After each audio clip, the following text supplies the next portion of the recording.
Ezra 9, 1 through 15. Devotional focus verse.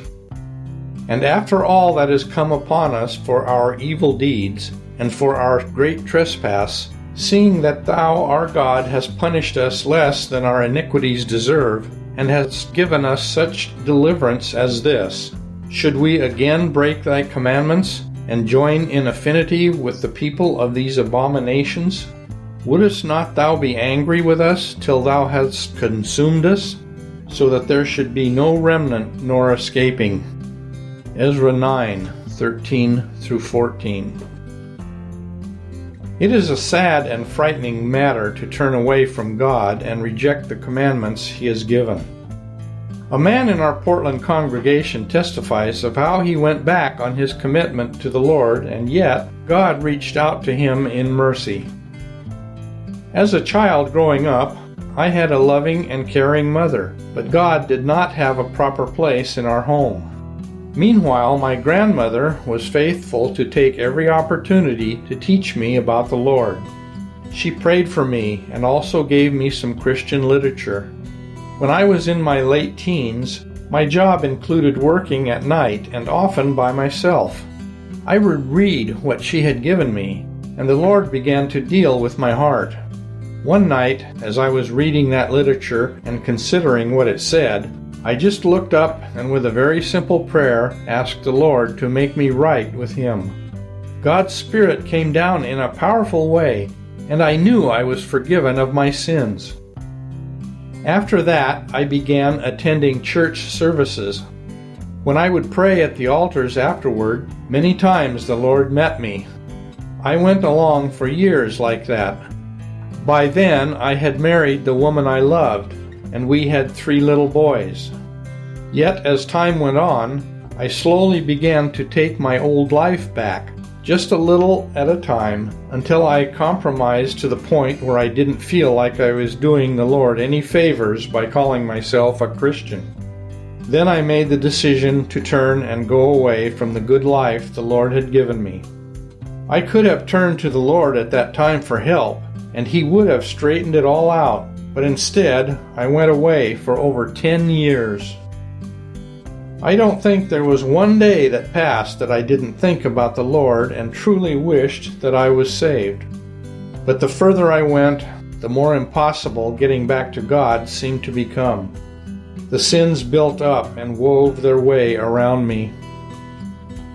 Eventually, I began attending the Sunday morning services sometimes, and started reading the Bible a little and secretly praying. God was dealing with me in His wonderful way. One day I came home from work, and some events transpired that the Lord used to bring me to a crossroads. God let me know that if I would turn to Him, He would help me. Still, I waited. For a moment I thought, if I turn away now, I had gone so far, where will I be if He ever calls me again? I decided to go to church. At the end of the service, I poured my heart out to God. I said, God, be merciful to me, a sinner, and told Him I was sorry for ever turning away. The Lord came down and put peace in my heart. God restored the relationship that I had broken when I walked away from Him. I didn't deserve it, but I thank God for His mercy and His love. In today's text, Ezra was distraught when he learned that some of the Jews had committed the very same sins that had brought judgment upon their forefathers. He was fearful that their disobedience would bring God's wrath upon them also, and he prayed for mercy. In these days, also God is calling those who have turned away from Him. If you are praying for someone who is away from God, take heart. He is looking for anyone who will ask Him for mercy. Background information. Chapter 9 marks a change of tone and theme in the book of Ezra. As the narrative transitions from a historical record of the exile's return to a focus on the reforms undertaken by Ezra following his arrival in Judah. The Jewish historian Josephus places the events of chapter 9 about 5 months after the presentation of the temple treasures and the sacrificial offerings recorded in chapter 8. In this chapter, Ezra received heartbreaking news regarding the spiritual condition of the post-exilic community. The beginning of the chapter describes his shock and anguish upon learning that the Jewish people had intermarried with the pagan population of the region against the commandment of the Lord. The remainder of the chapter records Ezra's prayer and confession on behalf of his people. In verses 1 through 2, some of the Jewish leaders at Jerusalem came to Ezra and reported an existing situation that was contrary to the law of Moses, likely because they were aware of Ezra's commitment to the law and his desire to teach it to the people. God had strictly prohibited marriage between the people of Israel and foreigners. See Exodus 34:11 through 16, and Deuteronomy 7:1 through 4. Marrying people who did not worship the true God was already leading to spiritual pollution through the infiltration of pagan practices into Jewish worship. The people were doing according to their abominations. See verse 1. To add to Ezra's distress over this news, among the chief trespassers in this matter were some of the officials and leaders of Israel, men who should have set a good example but did not. In verses 3 through 4, Ezra recounted that he was so aghast at this affront to God and His holiness that he tore his garments and plucked out his hair and beard, expressions of extreme mourning. He could not comprehend how the people, and especially the Levites, could so gravely disobey and offend God, who had blessed them so abundantly. Verse 4 indicates that there were those in the community who did respect God and were also horrified at the sins of their people, and these people joined with Ezra in mourning. Verses 5 through 15 describe Ezra's prayer of contrition. At the evening sacrifice, Ezra arose from a time of deep heaviness and mourning, fell on his knees, and spread out his hands before God. Ashamed and humiliated by what the people had done, he acknowledged their sin and guilt. Even though he personally had not participated in the terrible affront to God, he felt a sense of shared identity and responsibility with the transgressors. In his prayer, Ezra used several figures of speech to convey his feelings. Confusion of face, in verse 7, means utter disgrace. Ezra reflected on the goodness of God in bringing his people back from exile and allowing them to live in the promised land again. In the statement that God had given them a nail in His holy place, the word nail refers to a tent pin and indicated that God had blessed them with a foothold or place of security in the land. In verse 9, to give us a wall in Judah is not a reference to literal walls, as the walls around Jerusalem were not built until Nehemiah's time. Here, the expression is metaphorical.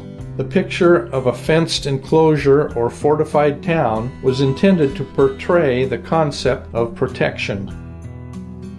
In verses 13 through 14, Ezra stated that God had punished the people less than they deserved. If they had received the justice their sins earned, they would have been consumed by His anger.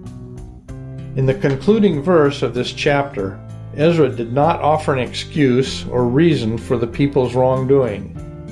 Israel had sinned and they were guilty, so his appeal was for God's mercy.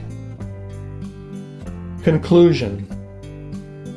We can thank God for His mercy and trust that as He tarries, He is watching for those who will turn to Him and seek His pardon and grace.